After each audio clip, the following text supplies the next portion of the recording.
Hello દોસ્તો, part B માં આપનું સ્વાગત છે। આજે આપણે શીખીએ એન। એકવચન હોય, પ્રથમ અક્ષર સ્વર હોય અને ઉચ્ચાર સ્વર જેવો થતો હોય ત્યાં આપણે એ મૂકશું। જેમ કે સ્વર એ ઈ આઈ ઓ યુ, પ્રથમ અક્ષર સ્વર હશે ત્યાં એ લાગશે। આ તો કોમન છે।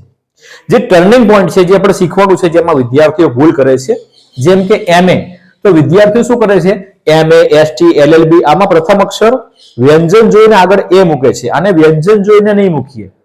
આને ગુજરાતી ભાષામાં લખો, જેમ કે એમએ તો પહેલો અક્ષર આવશે એ, અ આ એ ઈ ઉ સ્વર, એસટી તો એ, એલએલબી અવર, ઓનેસ્ટ, આવા શબ્દો ગુજરાતીમાં જ્યાં પ્રથમ અક્ષર જેનો ઉચ્ચાર સ્વર જેવો થતો હશે ત્યાં ઓલવેઝ આંખો બંધ કરીને આપણે હંમેશા એન મૂકી દઈશું। સાચો પડી જશે। Thank you very much.